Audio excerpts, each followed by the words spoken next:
Hey Bladers, it's froztz, aka the competitive gamer, and I'm back with another Let's Talk Beyblade.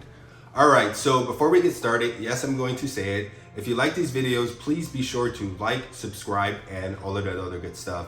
If there's anything that you want to know if the WBO Organized Play Team has been discussing or is discussing, then leave a comment. Also, if there's anything that you want me to discuss in these videos, then leave a comment and I will touch on those topics in a future video. So before we start, I'm gonna let a combo spin out. You guys can see that's the combo. All right, so last episode we discussed some of the things in which the WBO Organized Play Team has been discussing with regards to maybe updating or changing the definition of spinning within the WBO. So it is my understanding that we do want to make a change to this definition to make it a bit more clear and concise and just easier for bladers, judges, organizers, just everyone to understand, with the hopes that it does allow events to run more smoothly. So with a change, hopefully at the end of matches, there's not a lot of time being wasted to determine, hey, was that Beyblade spinning or rotating, toppling or hovering or taking flight, whatever. So that was the first topic we discussed. The second topic we discussed was some of the discussions amongst the organized play team with regards to video replay, and if there is a need to have video replays, and also if so, then should organizers be able to say, hey, I'm not doing video replays at my event, or hey, I'm going to do video replays at my event. So with that, a couple of you did send me messages saying that the WBO already has a video replay protocol. Yes and no. So first, in the previous video, what I meant by video replays, I was referring to the video replays that happen when at your event, all of the spectators, other bladers, their parents, passerbyers, everybody's just recording the match. And if there is a question as to what Beyblade won, then everyone wants you to use their device or their angle to determine a specific winner. So that is what I was referring to with video replays. With the WBO's video replay protocol, it's actually a video review protocol, and I'll just give a quick explanation as to what that is. So the video review protocol is when a number of draws has happened, then two judges get eyes on the match. The match is recorded. At the end of the match, both judges separately take a look at the replay, determine who they think the winner is. There's then a countdown. Both judges say who they think the winner is. If they both say the same blader, then that blader wins. Otherwise, it is a replay. So that is a very quick summarized definition of the WBO review protocol. So that is completely different from the video replays that I was referring to. All right, so let's let this spin out again. So I know that when it comes to video replays, a lot of bladers are on the fence. Honestly, I'm on the fence too. I 100% see the need for video replays. There are definitely, situations in which video replays are needed. However, I don't want a lot of people coming to me shoving their devices in my face, wanting me to look at their device to determine a winner. Granted, at my events, if I am judging a match, I will only use my device unless my device is just at an angle that I can't see the Beyblade. Then yes, I will use other devices. All right, so with that, for this discussion today, I think we're going to go ahead and discuss some of the organized play team's discussions around improving the finals stage. So before we discuss that, I do want to say that Kay did put out a May announcement, and in that announcement, he did announce that the deck finals does now have a 15 battle limit. So previously that was not the case. That was only for first stage. There was a battle limit, but yes, now there is a battle limit in the finals.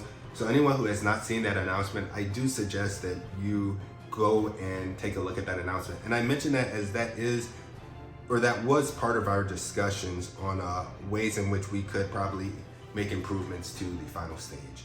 So what else did we discuss with regards to improving the final stage? Well, the first thing was something that I've seen topics on the threads, and I've also watched videos where people have suggested this.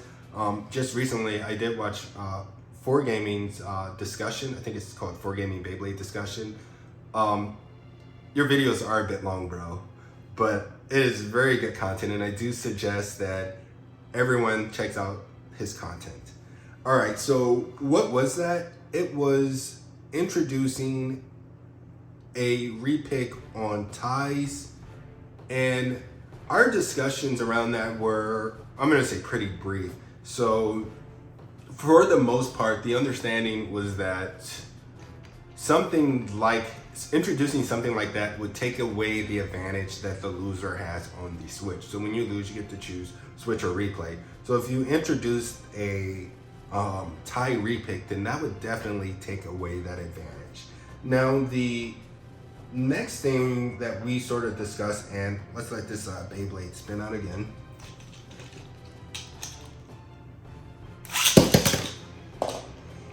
Now the next thing we discussed with regards to ways in which we could improve the finals was maybe changing the KOs to be worth 2 points in the finals.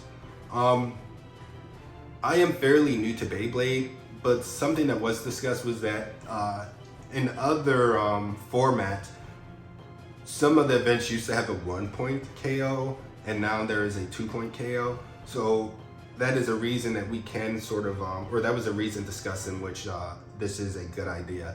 So something like that would make attack types a lot more relevant, in my personal opinion.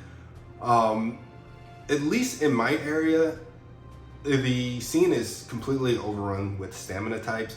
Very few people use attackers, and if you can really master attackers, then you definitely have an advantage if you come to the North Carolina scene, in my opinion.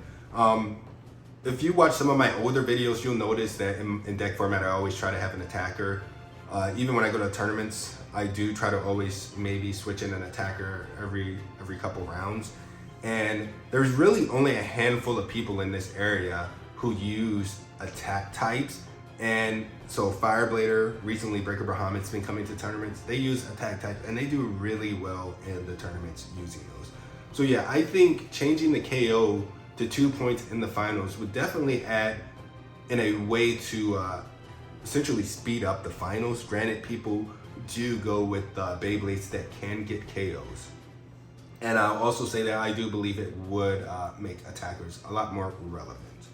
So the next thing we sort of discussed is what Kay has already made an announcement about, which is adding a battle limit in the deck final. So that as you guys are aware, yeah, that's out there. That was a good idea. And the last thing we sort of discussed was maybe allowing all of the WBO legal match types to be used in the finals. So, you know, the 1v1, 3v3, pick 3, choose 1. So that would be interesting. For something like that, as we did discuss, we would definitely have to think about rankings and how to make those rankings meaningful and relevant, as if a lot of different formats are being used in the finals. And with our discussions on allowing more stadiums, if something like that is to pass, then how are rankings meaningful? Like, what does your rank really mean? What are you really ranked in? So those were our discussions on ways in which we could make improvements to the finals format, with the hopes that it would allow organizers to run their events a lot more efficiently and in a decent amount of time. As I mentioned before, a lot of organizers do rent out shelters or buildings, etc. And a lot of times, some of those do have prices on every hour or 30-minute, etc. that you go over. You do have to pay extra. So that will be the end of this video. Again, if you like these videos, please be sure to like, subscribe, and all of that other good stuff. Thanks.